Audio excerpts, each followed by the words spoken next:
Olá, bom dia. Vou ler com vocês um dos livros dos escritores desconhecidos, o livro de Hebreus. É um dos 3 livros, como eu falei. O livro de Jó não sabemos quem escreveu. Também, segundo Samuel, não sabemos quem escreveu.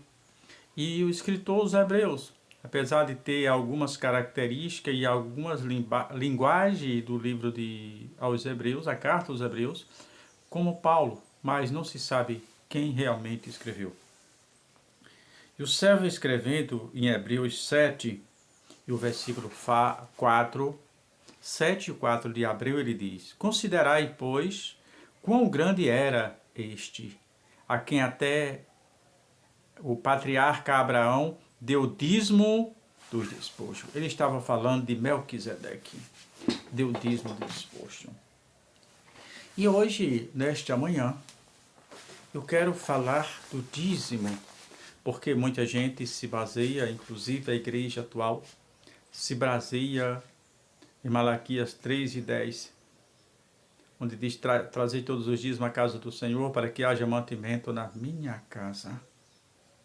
E ele se baseia nisso, porque na frente tem: em que roubais o homem ao Senhor? E diz: roubais no dízimo das ofertas alçadas. Alçadas, ofertas que se levantam. Mas precisamos compreender cada contexto. Se quisermos contextualizar todo o Velho Testamento, vamos desprezar o Novo Testamento. Ora, mas Abraão deu dízimo de tudo. Não é verdade. Abraão deu dízimo do despojo daquela guerra, que quando ele retorna, ele dá o dízimo do despojo.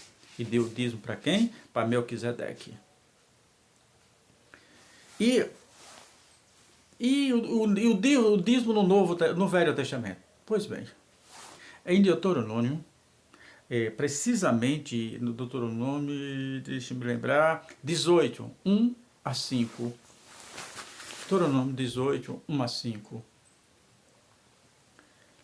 Lá conta a história que os filhos de Israel, ao entrar na terra prometida, a tribo de Levi, das 12 tribos, uma tribo não recebeu herança. E os sacerdotes estavam autorizados a receber todos os dízimos e ofertas que entravam na casa do Senhor. Era para a manutenção de todos os filhos de Levi. Não era para o sacerdote, não era para o ajudante do sacerdote, para o sogro do sacerdote, para o genro do sacerdote, não. Era para segurar a igreja. Então, as 11 tribos receberam herança, mas a tribo de Levi, não. Então, o dízimo das outras tribos era para segurar a tribo de Levi, porque ela não recebeu herança. Eis aí o termo que é usado contundentemente, Malaquias 3:10, trazei todos os dízimos à casa do Senhor para que haja mantimento. Porque se as outras 11 tribos não trouxessem o seu dízimo, e aquela tribo que não recebeu herança ia viver de que mesmo? Então tem essa conotação. Não tem como aplicar. Essa é aquele texto de Malaquias 3:10 do Velho Testamento para o Novo Testamento.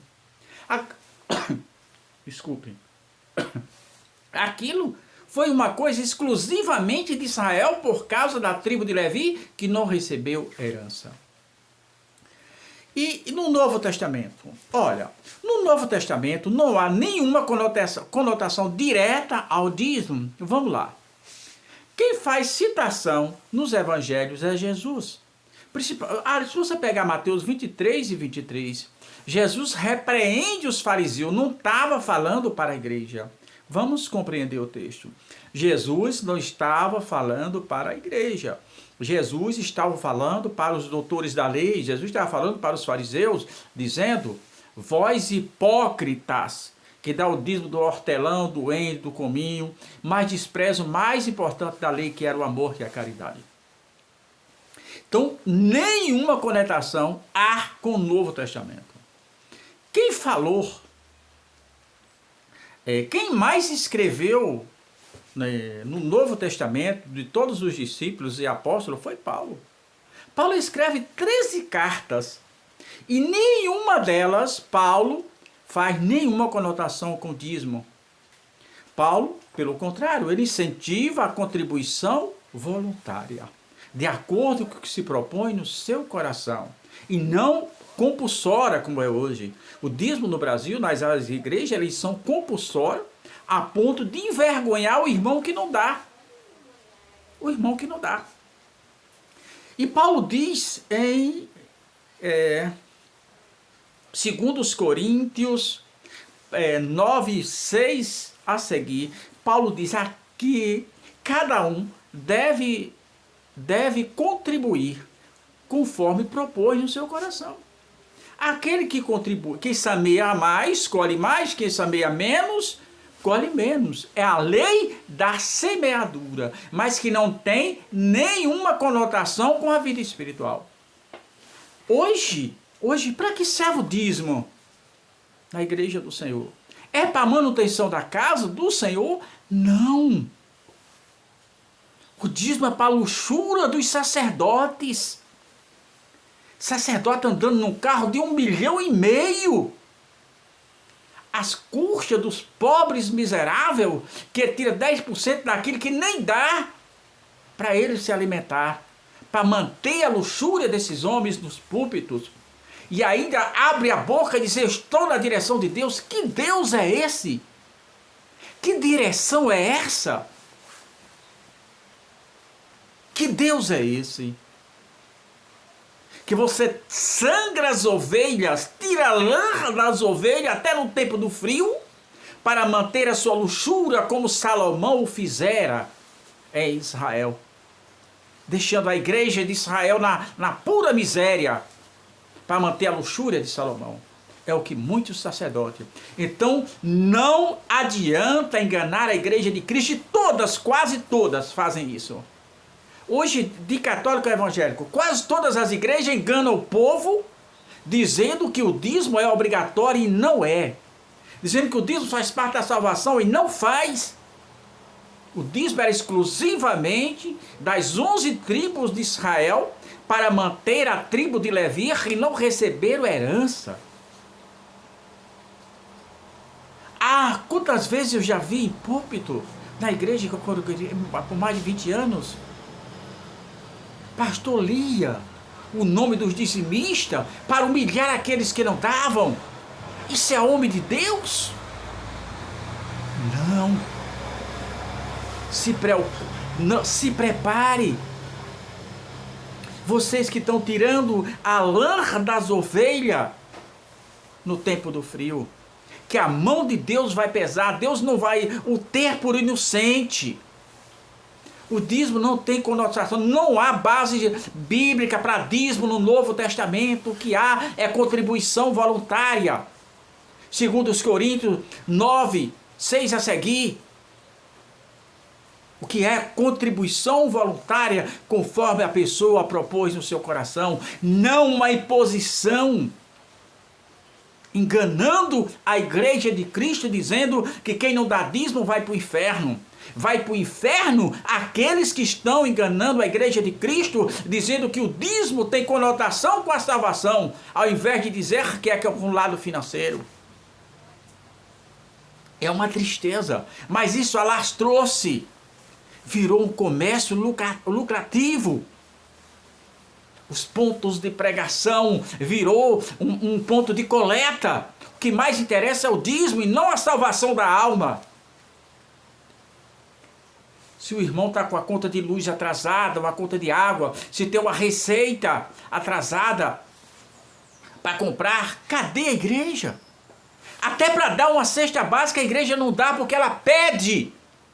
Ela não tira do dinheiro que entra na igreja, ela pede aos irmãos para dar aquela cesta básica, mas ela mesma não dá.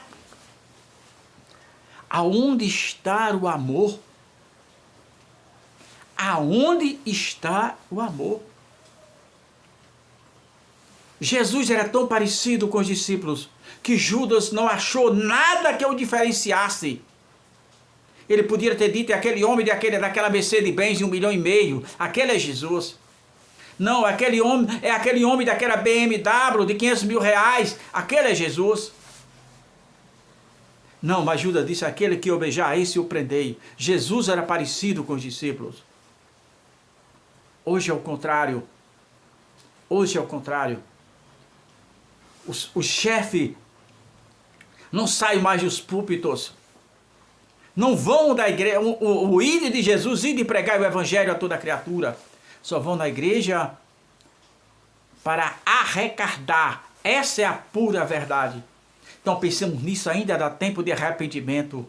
Enquanto os irmãos estão passando fome, os irmãos passando necessidade, irmãos sem ter o que comer, sem ter um pão para almoçar. E tem isso? Tem.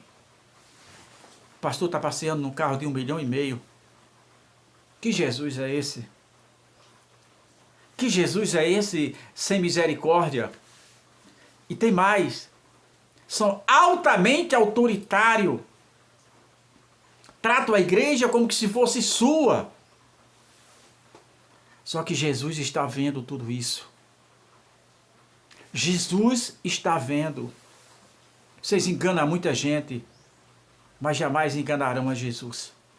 Ou volta para o lugar de cada um, ou volta a ser parecido com as ovelhas, ou volta a ser povo do mesmo povo, ou Jesus vai pesar a mão. Ouça o que eu digo. Ou volta a ser povo do mesmo povo, a ser parecido com o povo, a ter cheiro de povo. Pedro era tão parecido com Jesus, que aquela moça, aquela criada, lá naquele ambiente hostil, olha para Pedro e diz, eu vejo que você é um deles. Ela viu em Pedro a aparência de Jesus. Ela viu em Pedro o semblante de Jesus. E a pergunta para nós, onde estão os homens parecidos com Jesus?